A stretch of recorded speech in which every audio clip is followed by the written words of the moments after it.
Bonjour à tous et bienvenue dans cette nouvelle vidéo. Aujourd'hui, nous allons essayer de mettre en place les templates Ascama à la place de Terra, parce que ce sont des templates qui sont type safe, c'est-à-dire qui vont être compilés automatiquement par Rust lors de la compilation d'autres programmes, et du coup, il n'y aura pas de problème de type à l'intérieur, enfin du moins j'espère. En plus, comme dans la dernière vidéo j'avais mis en ligne, on avait vu que lors de la mise en ligne, j'avais besoin d'envoyer les templates parce qu'ils n'étaient pas compilés dans le fichier binaire. Là, l'avantage de ces templates-là, c'est qu'ils sont aussi compilés dans le fichier binaire, donc c'est une chose de moins dont on a à se soucier lors de la mise en ligne, et donc c'est toujours plus pratique, on va dire, d'avoir tout à un seul endroit. Donc maintenant, je vais voir comment ça se met en place. C'était pas proposé par défaut par Rocket, donc c'est pour ça que j'avais commencé par Terra, parce que je voulais pas m'éloigner, on va dire, de la manière de faire par défaut. Mais j'ai l'impression que c'est pas si compliqué que ça, parce qu'ils supportent Rocket, eux, de leur côté. Donc on va voir comment faire à ce niveau-là. C'est marqué qu'il y a un built-in support for Rocket. Donc on va commencer sur le Get Started, on va ajouter dans les dependencies, on va rajouter notre Ascama 0.8. Et dans nos templates, on peut rajouter ceci. Alors, si j'ai bien compris la documentation, est-ce qu'on peut aller dans la documentation pour voir un petit peu où est-ce qu'il parle de Rocket? Voilà, Rocket, il faut activer le with Rocket features. Et dans ce cas-là, on peut directement retourner le template. Alors, si on regarde l'exemple qu'il nous donne, donc il y a un problème de lien sur l'exemple. D'ailleurs, c'est 0.9 ici. Je me rends compte qu'ils ont peut-être sorti une nouvelle version. On va regarder ici. Ouais, c'est bien 0.9 ici. Donc on va pouvoir mettre 0.9 ici. Je vais relancer Cargo Run, comme ça il va compiler en attendant, le temps que je cherche un peu la documentation. Donc là on s'en fiche un petit peu des release notes. Tout ce qui nous intéresse c'est d'avoir la dernière version pour ne pas avoir de problème. Et donc si je vais dans Ascama Rocket, ici dans les exemples, normalement ça devrait être à jour. Alors les templates on s'en fiche. Ce qui m'intéresse c'est le src. lib.src. Alors ça c'est pas ce que j'avais vu. J'avais vu un endroit, c'est en test. Donc c'est un test. Et là on voit ici que directement il retourne la structure Hello Template. Et donc ça je trouve ça super agréable de pouvoir directement retourner le template. Et ça va faire sa petite tambouille au niveau des types. Donc est-ce qu'il a compilé? Il est en train de compiler, donc il n'y a pas de souci. Et donc ce que je vais faire, c'est que je vais rajouter un bloc pour les dependencies à Ascama parce qu'il faut que j'active une features. Donc je vais enlever le default features, mettre que c'est 0.9 ici, enlever ça ici, et dans les features, on va rajouter Rocket. Alors je sais pas comment elle s'appelle la features, on va regarder dans la documentation.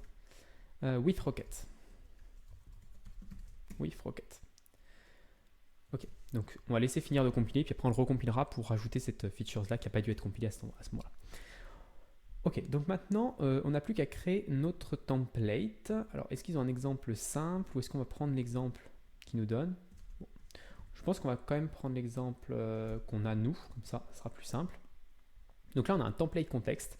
On va renommer ça pour l'appeler par exemple homepage template. Donc ça va être le nom de notre template. Ensuite, on va pouvoir rajouter ces derives là, les deux qui nous intéressent. Donc à la place de serialize, on ne va plus avoir besoin de ça.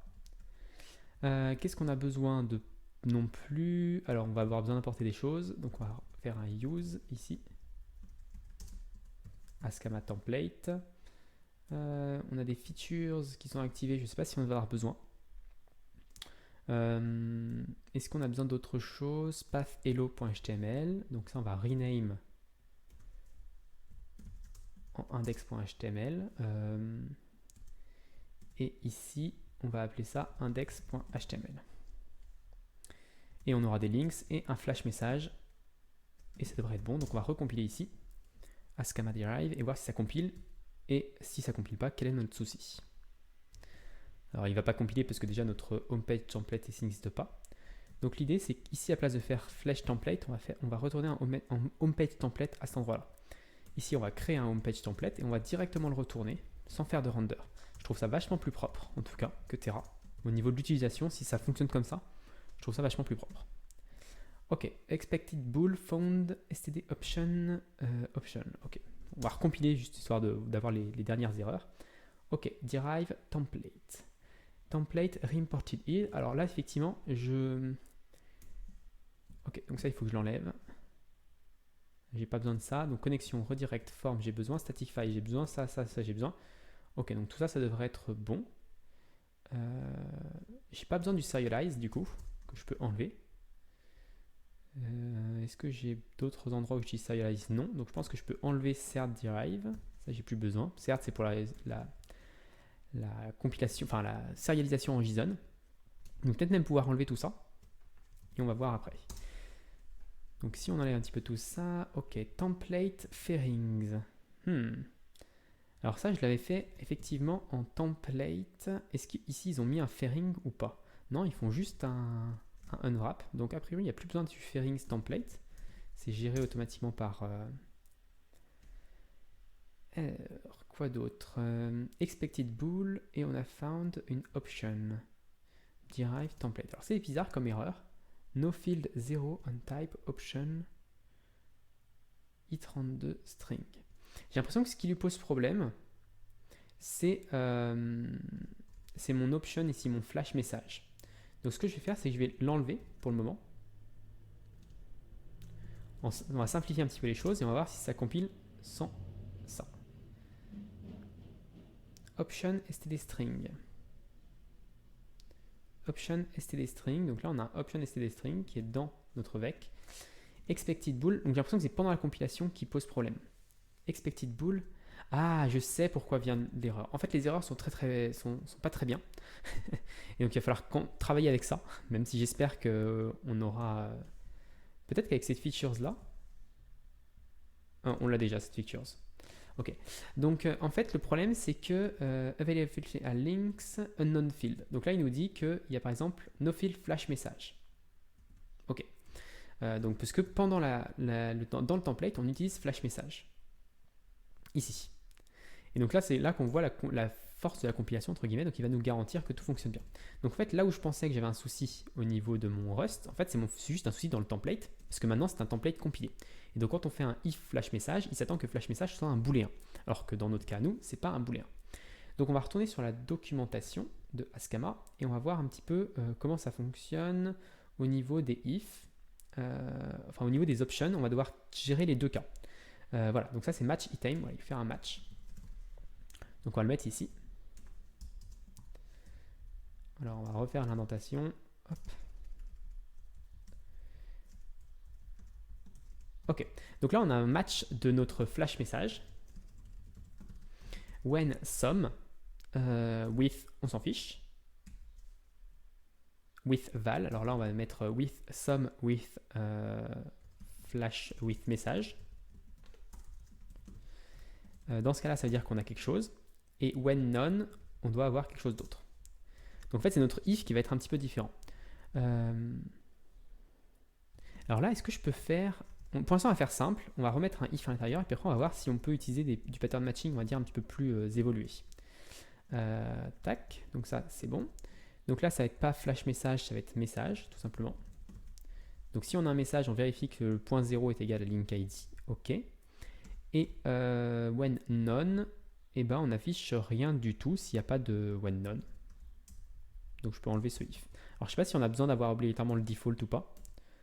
On va voir. Donc déjà je vais recompiler ici. Ok, donc là on a un autre problème sur le option, c'est sur link name. Déjà pris. Alors name c'est un option. Est-ce que name est un option? Oui, name c'est un option. Donc on va devoir faire la même chose, le même match. Donc là je le copie-colle parce que pour l'instant la syntaxe est un petit peu verbeuse pour moi, mais voilà, je pense qu'on peut s'y faire. Donc là on fait un link name sur name. Et donc si on a soit un sum name, soit on n'a rien du tout. Donc si on a un sum name, on affiche déjà pris. Si on n'a rien du tout, on affiche le formulaire. Ok, et donc je peux enlever ce if. Tac. Et on peut essayer de compiler. Donc effectivement, les messages d'erreur peuvent être améliorés, mais je pense que c'est une limitation plutôt de Rust que de la bibliothèque. Ok, donc là, ça a compilé sans problème. On va essayer de voir si on réactualise, est-ce que ça fonctionne. Et ça a l'air de fonctionner. Et donc là, il n'y a aucun souci à cet endroit-là. On a notre page qui apparaît correctement. Donc ça, c'est plutôt agréable, on va dire. Et on va pouvoir modifier un petit peu les choses. Alors là, je voudrais savoir si on peut faire un link.id ici. Non, je crois pas que ça fonctionne. Message. si je fais ça comme ça, et du coup je pourrais enlever ça et dire que ça. Donc là en fait je fais un pattern matching sur. Oula. Je fais un pattern matching sur le tuple qui est à l'intérieur du somme. Je pense pas que ça va fonctionner. Ça serait un petit peu trop beau. Je pense pas que voilà, je pense qu'ils sont un peu trop complexes. Unable to parse template. Donc en fait c'est un peu trop complexe ça pour lui.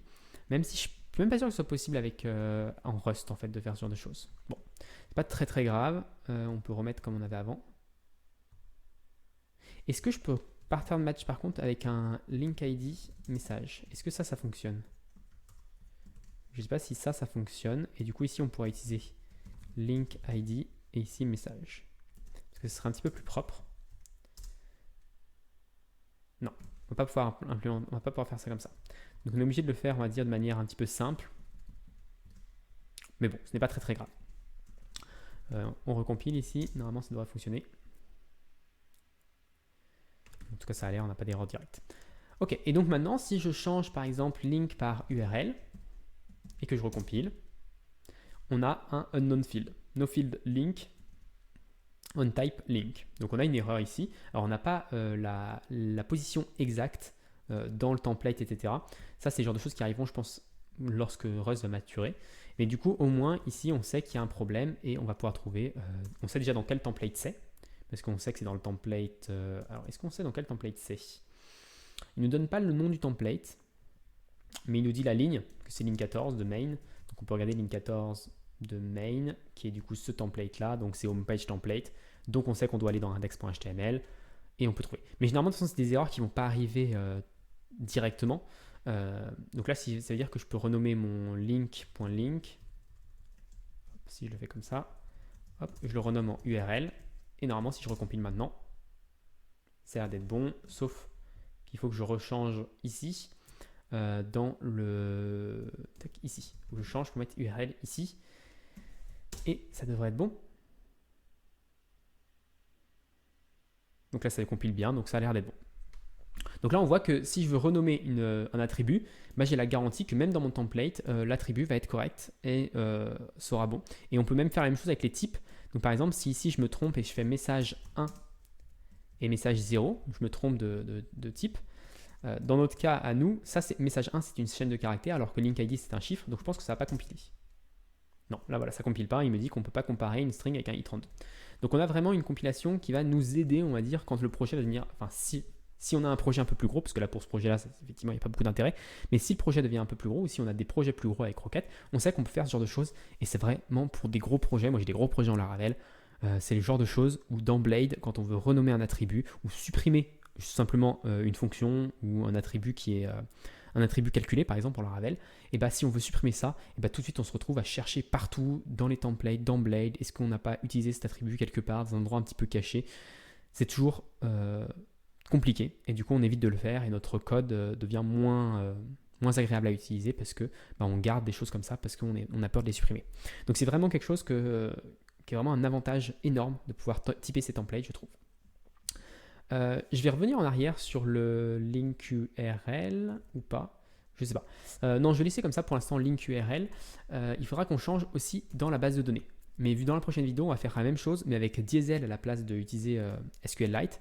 Et donc j'espère que Diesel nous guidera dans cette direction-là lui aussi, en nous disant bah, vous avez un problème dans votre définition de table. Il faut changer la définition de table parce que votre link ici a changé. Donc j'espère qu'on aura la même chose aussi, le même avantage au niveau SQL dans la prochaine vidéo. Donc voilà pour celle-là de vidéo, j'espère qu'elle vous a plu. Si elle vous a plu, n'hésitez pas à vous abonner et à la partager. Et moi je vous retrouve très rapidement pour la suite de cette série sur Rust et Rocket.